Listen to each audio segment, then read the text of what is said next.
কর্মকর্তা যার নাম শাহিদুল বিশ্বাস, তাকে আদালতকে হাজির হয়ে আজকে তাকে ডাকা হয়েছিল। তিনি আদালতে হাজির হয়েছেন। আজকে হাজির হয়ে তিনি তার বক্তব্য উপস্থাপন মৌখিকভাবে করেছেন। আগামী রবিবার আবার তাকে লিখিত বক্তব্য উপস্থাপনের জন্য নির্দেশ দিয়েছেন। মূল ঘটনাটি হলো, সিটি কলেজের একটি ঘটনাকে কেন্দ্র করে একজন আসামিকে মেরে তার পায়ে পচন ধরিয়ে দেওয়া হয় এবং তারপরে তার কনফেশনাল স্টেটমেন্ট রেকর্ড করা হয়, স্বীকারোক্তিমূলক জবানবন্দি। এই মামলা প্রায় 10 বছর পরে হাইকোর্ট বিভাগে শুনানির জন্য আসে। আমৃত্যু কারাদণ্ড দেওয়া হয়।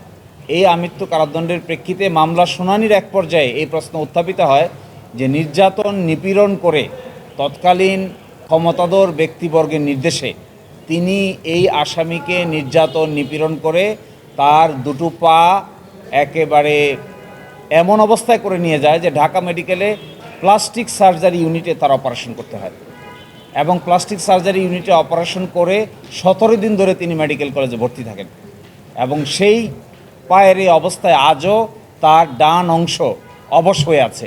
তিনি এখন কাস্টডিতে আছেন, আমৃত্যু কারাবরণ করছেন। এবং এই প্রেক্ষাপটে তখনকার দিনে ডেইলি স্টার পত্রিকা, সমকাল পত্রিকা সহ সকল জাতীয় পত্রিকায় মানবাধিকার কমিশনের তখনকার দিনের চেয়ারম্যান ডক্টর মিজানুর রহমান তাকে দেখতে যান এবং তিনি বলেন যে 10 লক্ষ টাকা ঘুষের বিনিময়ে তাকে এইভাবে ইনহিউম্যানলি টর্চার করা হয়। এই সব কিছুই নথিতে ছিল।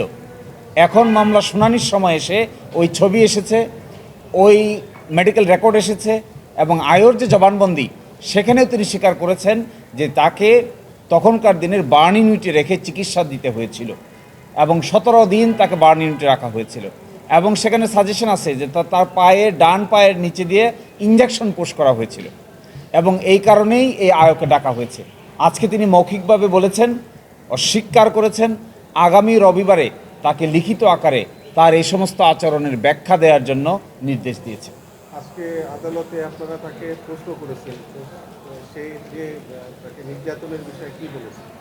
তিনি যে ফ্ল্যাটলি ডিনাই করেন তিনি করেননি, কিন্তু তার যে জেরায় তিনি স্বীকার করেছেন যে তাকে হাসপাতালে নিতে হয়েছে, তার জেরায় তিনি স্বীকার করেছেন তাকে বার্ন ইউনিটে চিকিৎসা করতে হয়েছে, তার জেরায় তিনি স্বীকার করেছেন যে 17 দিন ব্যাপী চিকিৎসার পরেও তে পরিপূর্ণ সুস্থ হয়ে ওঠেনি।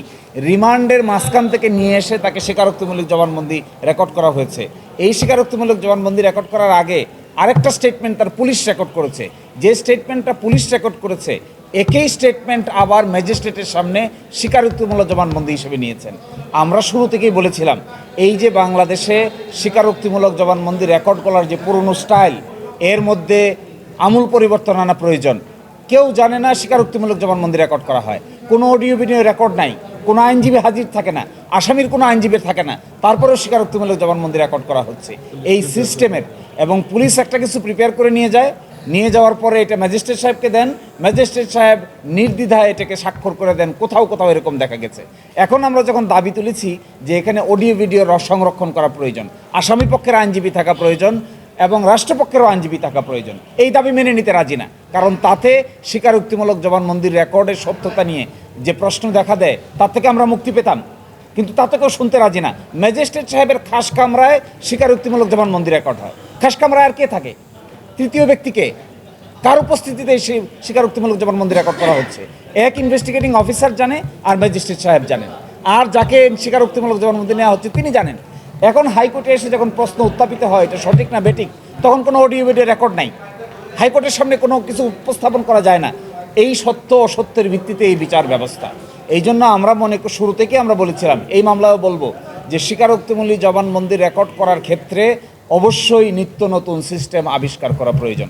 ডিজিটাল এই রেকর্ড সিস্টেম যদি না থাকে তাহলে পরবর্তীতে আদালতের সামনে টর্চার করে নেওয়া হলো, তার ইচ্ছার বিরুদ্ধে নেওয়া হলো, কি পরিবেশে তার স্বীকারোক্তিমূলক জবানবন্দি রেকর্ড করা হলো, তার কিন্তু কোনো তথ্য প্রমাণ কেউ হাজির করতে পারে না। সব লেখা।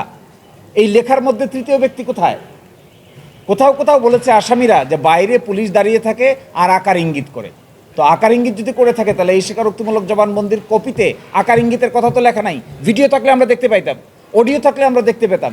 এই জন্য ভারতে এই আইন পরিবর্তন করে তারা বলেছে আসামি যদি দরখাস্ত করে তাহলে আইনজীবীর উপস্থিতিতে অডিও ভিডিও রেকর্ডিং সিস্টেমে স্বীকারোক্তিমূলক জবানবন্দি রেকর্ড হবে। আমরা এটাই চাই যেন এই ধরনের নির্যাতন নিপীড়ন থেকে মানুষ আজীবনের জন্য মুক্তি পায়।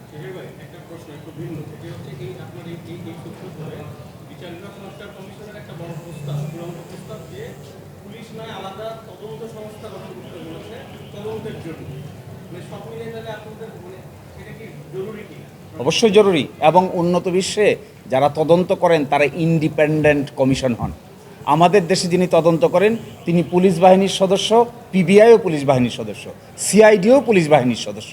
তাহলে তারা আমাদের দেশের এই ইনফ্লুয়েন্সের এই জায়গায় প্রভাবিত হওয়ার এই কালচারের মধ্যে কেউ চায় না যে নিয়ন্ত্রণের বাইরে গিয়ে তদন্ত করুক।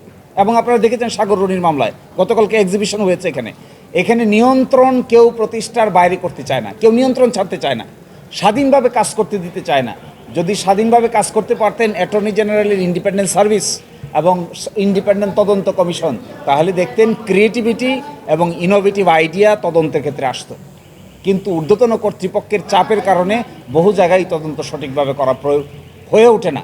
এই জন্যই তো এখন সংস্কারের এই জমানায় সবচাইতে উত্তম কাজ হওয়া উচিত এই বিচার বিভাগকে আলাদা করে দেওয়া সম্পূর্ণভাবে নিয়ন্ত্রণ থেকে, আইন মন্ত্রণালয়ের নিয়ন্ত্রণ থেকে। সেকেন্ড, ইন্ডিপেন্ডেন্ট একটা প্রসিকিউশন সার্ভিস ডেভেলপ করা প্রয়োজন। থার্ড হলো ইন্ডিপেন্ডেন্ট ইনভেস্টিগেশন টিম ডেভেলপ করা প্রয়োজন। তাহলে দেখবেন আমাদের দেশের মানুষরাও তাদের ব্রেইন অ্যাপ্লাই করে, ইন্টেলেকচুয়ালিটি অ্যাপ্লাই করে জাতির জন্য বড় কিছু করার সুযোগ পাবে।